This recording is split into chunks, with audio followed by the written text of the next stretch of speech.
श्री प्रधानमंत्री माननीय नरेंद्र मोदी साहेबांचे, राष्ट्रीय अध्यक्ष नड्डा साहेबांचे, अमित भाईंचे आणि राज्यामध्ये कार्यरत असलेले आमचे प्रदेशाध्यक्ष माननीय बावनकुळे साहेब आणि माझे नेते ज्यांच्यामुळे खरं तर भारतीय जनता पार्टीमध्ये माझा प्रवास सुरू झाला असे माननीय देवेंद्र फडणवीस साहेबांचे, भारतीय जनता पार्टीच्या जिल्हाध्यक्ष आणि संघटनेचे प्रत्येक घटकाचे आमदार, माजी आमदार सगळ्यांचे ज्यांचे आशीर्वाद मला मिळाले या सगळ्यांचे मी मनापासून आभार व्यक्त करतो. कारण की या सगळ्यांच्या प्रयत्नांमुळेच खरं तर आज राष्ट्रीय निवडणूक आयोग समितीने त्या ठिकाणी माझं नाव निश्चित केलं. मला पूर्णपणे विश्वास आहे की जो विश्वास माझ्यावर ठेवलाय संघटनेतल्या प्रत्येक घटकाला बरोबर घेऊन निवडणुकीला सामोरं जाऊन परत एकदा देशाला प्रधानमंत्री म्हणून नरेंद्र मोदींच्या जे काही 405चा नारा आहे त्यामध्ये नगर जिल्ह्याचा वाटा मोठ्या प्रमाणात राहील असं मला विश्वास आहे.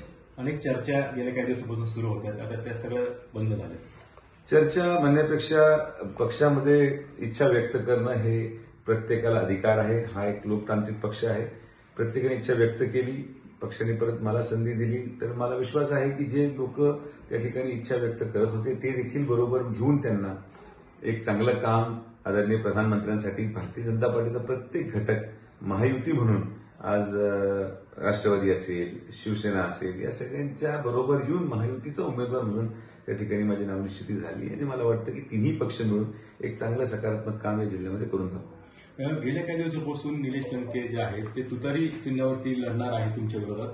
कुठेतरी प्रवेश यांचा लवकरच होईल असं देखील बोललं जाते. म्हणजे ही थेट लढत होऊ शकते. तो त्यांचा विषय, त्यांना काय निर्णय घ्यायचा तो त्यांचा व्यक्तिगत प्रश्न आहे. त्यावर मी काही टीका टिप्पणी करणार नाही. त्यांनी निवडणूक किंवा कोणी जरी निवडणूक लढवली तरी आमचा मुद्दा हा विकासाचा राहणार आहे.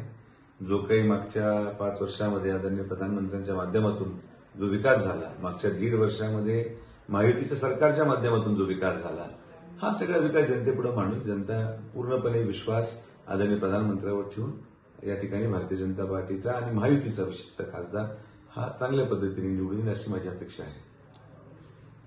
थँक्यू.